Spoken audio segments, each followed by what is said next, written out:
This is the first part of a two-part series. Today I'm going to be talking about how to trade, and the subsequent post is going to be about how to invest. Now, a lot of people confuse trading and investing. They think it's the same thing, but it's not.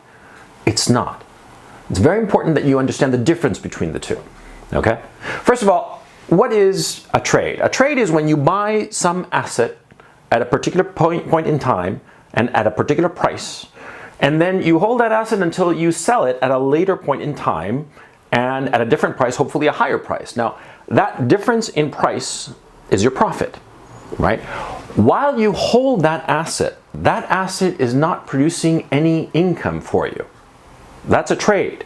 But in an investment, you see, you buy it at a certain moment in time and at a certain price, and as you hold that asset over time, it produces an income for you, okay? And because of that income, a lot of times the price of purchase and the sales price doesn't really matter, because in an investment, what really matters is the income you receive during the period that you hold the asset, right? Okay, so today we're going to be talking about how to trade. Let me just say, first of all, trading is stupid. Trading is gambling, okay? I know whereof I speak. I spent roughly 2.5 years in my very early 30s, between 98 and 2000, 2001, basically day trading. And it was just an incredibly stupid thing that I did. And I spent 2.5 years roughly that were completely wasted. I started, at first, I was sort of like said, oh, I'm just playing the market, I'm investing, which was bullshit. I was haphazardly trading, and I got incredibly lucky at first. And because of my good luck, I started playing more and more at the market, right? And then, of course, luck turns, and my luck turned, and I started losing money. And because I started losing money, I panicked, and I started getting into it more and more and more, until I got to a point where I was sort of like breaking even. And for about a year, I was just breaking even, you know, and trading every day and going absolutely nowhere, right? And then finally, in the last few months, I started making a lot of money trading. And I wish I could say it was because I was so smart. I wish I could say it was because I had just this brilliant acumen. I could, you know, pick the stocks just like that, or the bonds, or whatever I was trading at the time. But no, it was luck, and I'll get into it in just a moment. But trust me, take my experience quote unquote, my failures and my mistakes. Trading, day trading especially, it's just gambling. Don't. What you should be doing is investing, okay? Trading is a fool's game. There are very few successful traders in this world. Very few. Most guys will go through a period thinking that they can trade and that they are going to be the ones who make money. But of course they don't. They lose money, they lose a lot of money, and they learn their lesson. In my own case, it took me 2.5 years to learn my fucking lesson, but I learned it, thank God. I have not traded since 2002. I'm just not interested. I invest, but I don't trade, okay? But I'm going to be talking about how to trade, and I'm going to be telling you about my experiences and the things that I learned that were useful, okay? Okay, the first thing that you have to understand before you get into any trade whatsoever, before you even buy your first position in bonds or commodities or stocks or whatever, you have to know two things. And you have to write them down, and you have to know them cold before you get into a trade. And those two things are, number one, what is your time window for your trade? That is, how long do you expect to hold the trade? Do you expect to hold it for 15 minutes? Do you expect to hold it for 15 hours, 15 days? What? How long are you going to hold on to this asset before you sell it? Before you have to sell it, or before you decide to sell it, that it's time to get out of it? Decide on your time window. That's the first thing you have to know. And the second thing you have to know are your price points. Your price points are, at what price do you get into an asset, and at what price do you get out of the asset? If you think about it, your price points are actually 3 points. The price at which you get into the asset, and in the eventuality that the asset goes up in price, your positive price point. At what point that you decide, you know, I made enough money, I'm happy, I'm getting out, okay? Your positive price point. But the other possibility is that you buy it at a certain point and it starts to go down, whether it be a stock or a bond or whatever, you start to lose money. At what point does the pain become intolerable? At what point do you decide, fuck this shit, I'm getting out now? Okay? It's very important to know all three prices. The price you get into the asset, and the positive price point, and the negative price point. If you don't know those three prices before you get into a trade, you are going to be fucked over righteously. Because it happened to me, it happens to everybody. And I'm going to explain why. Because you see, when you get into a trade and you have not decided on the price of entry or the exit prices, right? You're basically going to be sort of like adrift in the ocean. Any passing tide is going to send you in different directions. See? But when you have decided on your prices, your entry price, your positive exit price, and your negative exit price, then you're like a ship with a running engine that's going in a certain direction. You know where you're going. It's very important because it establishes discipline. Because the way that people lose money trading is by not having any discipline, by going by the seat of their pants and being pushed around by circumstances. Random things happen and they go this way, they go that way. They don't know what the fuck they're doing, right?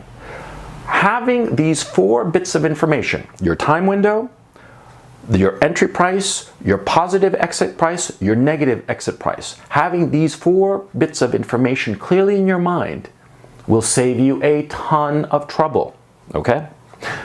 What happened to me was I wound up writing all those 4 bits of information on a piece of paper, and I would have it right next to me as I was trading. And believe me, that trivial little discipline, that trivial little tick that I would do of having those 4 items on a little piece of paper right next to me, they gave me enormous discipline to know when to get out of a trade. Because remember, you only make money when you sell a position, okay? So you have to know when to sell it. Whenever you hit the end of your time window, or the positive price point, or the negative price point, you get out of the trade. Just exit the trade. If you lost money, fine, so be it. If you made some money, good for you. If your time window ends and you're neither up or down, fine. But you always have to be thinking of when you're leaving the trade. If you don't, you're going to be fucked, because what will happen is that you will be watching the market as it ticks up and ticks down and ticks up and ticks down, as it inevitably does. And you will find yourself being unable to make a decision. And once it starts to go down, and it always goes down, you're going to find yourself losing more and more and being unable, lacking the discipline to get out. And you will find yourself unable to get out of this losing trade, and you will lose more and more and more than you ever expected. And it will happen. It happens to everybody. So discipline is your watchword, those 4 bits of information.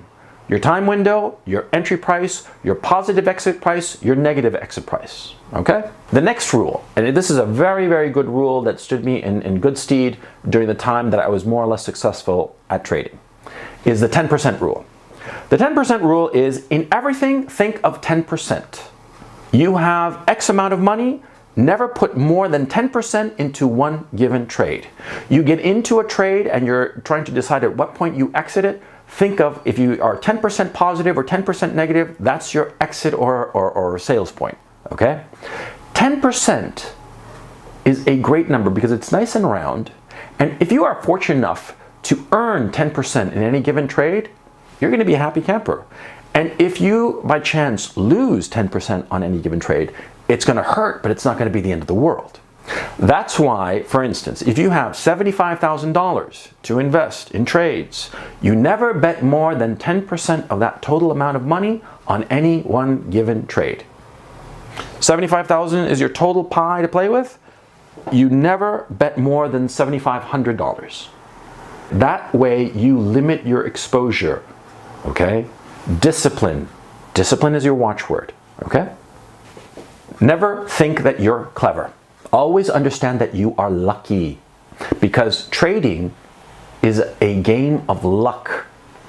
And let me prove it to you. Suppose, for the sake of argument, that there is a bond or a stock XYZ. Doesn't matter what it is. You have no idea in which direction it's going to go, positive or negative. So in a sense, you have a 50-50 odds of guessing right? Suppose it's a stock in some company, and you start researching that company. You look at their balance sheet, you study their industry, you check out their management team, you look at their product line, you look at their future products, you look at their customer base, right? You do all of this research. And as you do all of this research, right, you start to learn more and more of the company, and that means that your odds of guessing correctly the direction of their stock is going to be improved, right? From 50-50, it's going to be 60-40, 70-30, 80-20. I mean, as you learn and internalize more information, you're going to be able to make the correct bet. Because remember, in terms of the price of any stock or bond or whatever, there are two trades. You can buy it thinking that it's going to go up, or you can short sell it thinking it's going to go down. And when you sell short, you make money as the asset decreases in value, right? So as you learn more and more, your odds improve. They go from 50-50 to 60-40, 70-30, 80-20. But you will never get to 100%, no matter how much information you ever learn. There's always going to be a degree of uncertainty, because there is no such thing as a sure thing, right? Actually, why am I asking you? There is no such thing as a sure thing. Everything has risks, no matter how small that risk may be, no matter how much information you've gathered, there's always going to be a little bit of uncertainty, and that little bit of uncertainty can kill you. That's why, and that proves, that trading, no matter how much you learn, no matter how wise and smart and experienced you might happen to be, ultimately it's a game of luck.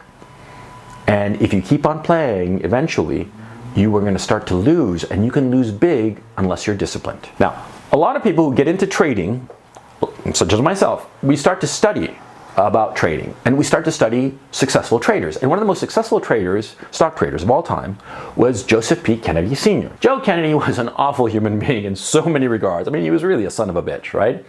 But he was a great trader, and he was a very, very sharp customer. And he had a lot of insights and a lot of very clever ideas.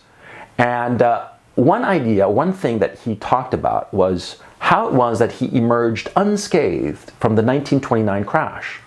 In 1929, of course, the stock market crashed. I mean, it was this like a car wreck. It was a complete disaster. Everything went right down the toilet, right? Everybody lost everything. Everybody lost their shirt, you know, their wife's shirt and their house and everything. They lost it all, right? But Joe Kennedy, he came out unscathed. And for decades, he would dine out on the story of how it was that he got out unscathed from the 1929 crash. See, one day, he says, he was walking to Wall Street, right? And he stopped to get his shoes polished, right? And he's sitting there in the chair, and the shoe shine boy is polishing away, and the shoe shine boy starts to tell him what stock to pick. The shoe shine boy is telling Joe Kennedy, who at that time was an acknowledged master of stock trading, he's telling him what stocks to buy. Joe Kennedy says that at that moment, he knew that he had to get out of the market.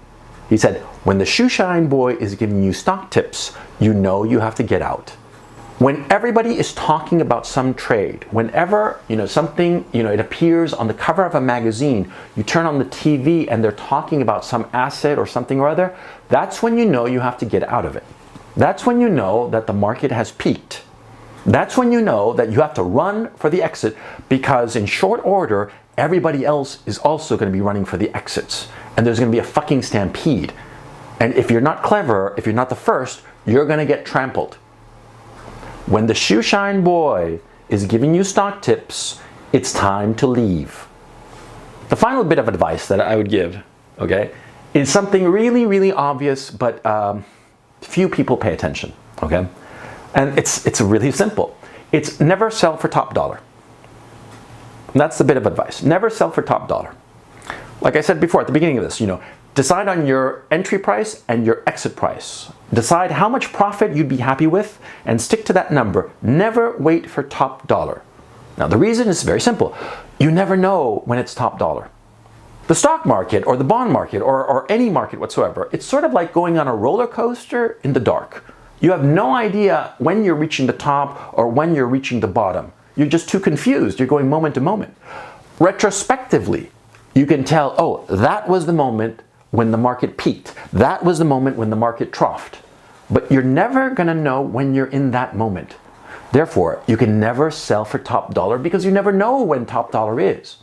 It could be that by chance you happen to sell at top dollar because, of course, Every second of the day in any given market, there are, people are bidding or selling at any given time, right? And so, of course, naturally, there is an individual at some place in the world who just so happened to sell at top dollar. And he got lucky, just as like around the world, there is, of course, one lottery winner and millions of lottery losers, right? But there is nobody who can consistently pick the top moment. There's no such thing. There's no such person, okay? So don't ever try to sell for top dollar. Sell when you're happy. Sell when you've reached your price target, the price target that you define before you get into the trade. Remember, those 4 bits of information: your time window, your entry price, your positive exit price, and your negative exit price. Always have those 4 bits of information written on a little slip of paper right next to your desk, right there, so you stick to your discipline. Now, a final note. As I said at the beginning, trading is stupid. It's gambling. As I hope I have explained and proven to you, ultimately it is a matter of luck. Investing is where you want to be. I'm going to be talking about that in the subsequent post. But please, please, please don't get into trading. Don't. But of course, just without even having a look at you, I know that you're going to get into trading because you're going to be thinking, oh, he doesn't know what he's talking about. I'm smarter. I know what I'm doing. I'm going to be successful. Oh, what a giant smirk on my face right now.